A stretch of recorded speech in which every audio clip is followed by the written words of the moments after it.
Good morning, guys. I'm gonna tell you about my mistakes so that you don't make the same mistakes as me and you can progress your business farther than I did. So, as you know, I sell exotic snacks or pretty much snacks in general.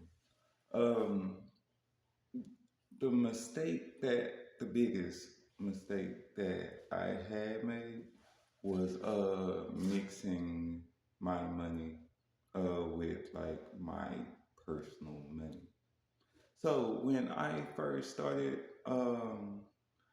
my business didn't like just take off because I didn't mix my money with my person, like the business money and the personal money. I did not mix those two because of the financial situation that I was in. So I couldn't really like invest a lot of money into the business so that the business can, grow faster. Most of my money was already tied up pretty much with bills or groceries. So if I had like $10 the most, or let's say 20. If I had like $23, I took that 20 and then I was like, hey, I'm gonna start a business with $20. So I took the money and I went out and I bought some sodas. And then that's kind of how the business started. So since then, it wasn't like, hey, I'm gonna keep taking or even have the money to, keep doing that because, like I'm telling you, I'm strapped for cash. So with this 20 became like so much more than 20, uh, which is amazing. Like I do clap it up for myself because it is amazing and it is appreciated. So, like, just taking the personal side out real quick. With this, I took it and I kept going until the money built up, and it's not this like huge thing. Um, but one day it will be because of this. Like, it will not be this.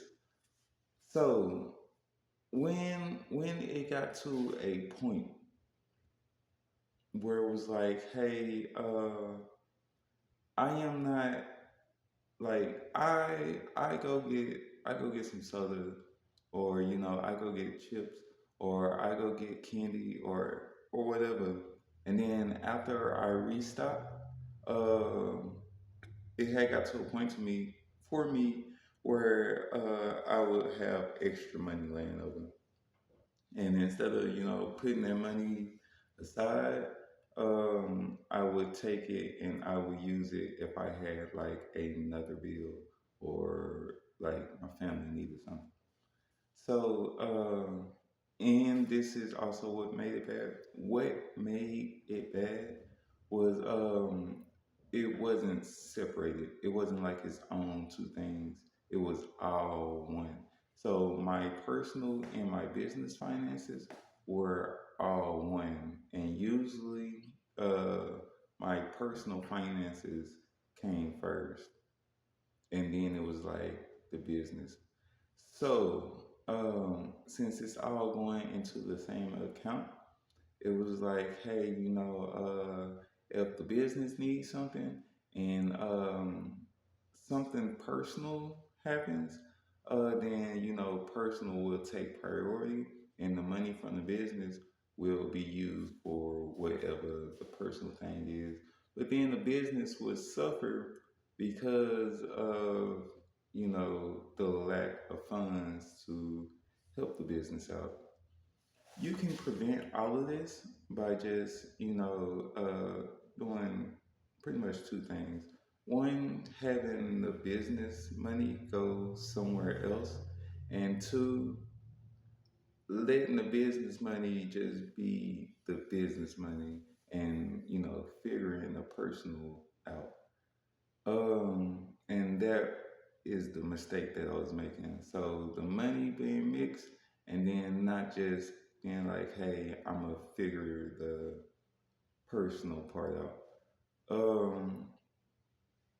Right now, my personal funds, they all go to one account, and then all my business funds are going to another account, and that's how it is going, and that is how you can like progress your business further and faster.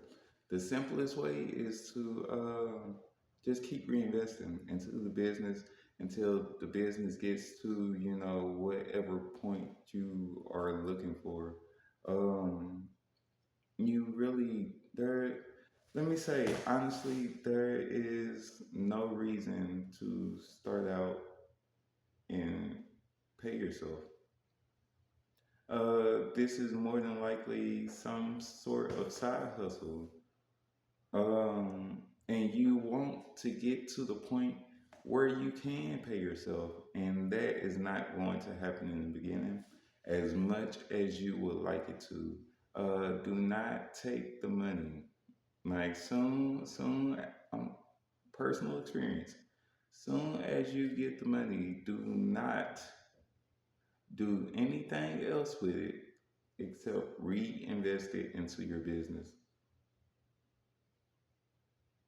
That is as simple and as life changing as it will get. When you reinvest it, your business will grow.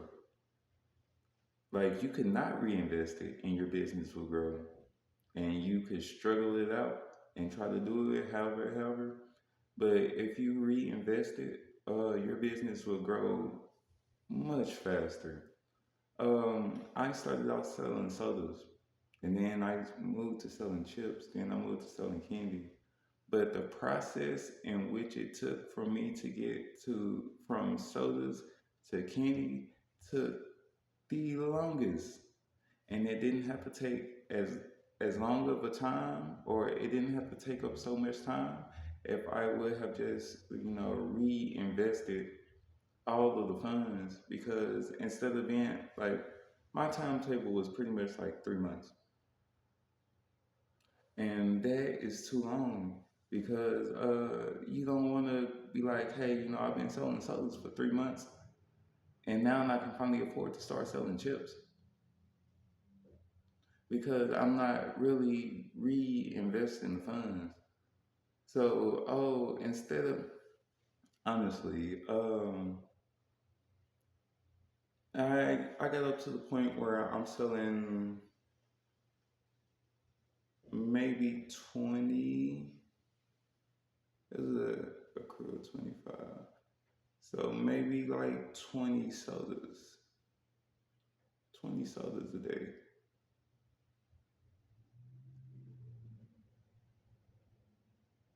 I don't know. Six. It's like the I'm figured out off camera.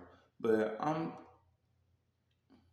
even if I'm selling 10, like that's three cases. Three cases at Walmart at the time cost like $3.47 on sale. It said, oh, I could really break this down. But yes, I taking that money and reinvesting it would have me in the business in a much different spot. Splitting the funds would have me in a much different spot. Um, but I didn't do that, and uh, my business is usually going through a okay, we're gonna start it again, because that's kind of what it feels like. A whole thing of hey, we're gonna start over. Um, Only like this time it's not gonna be oh oh, when we get to the, was it supposed to be the next point or next chapter, that we're going to start it over again. Because I have these two things in place. So remember, reinvest your business money into the business, and then let that money only be for the business. I will talk to you guys later. Thank you for listening.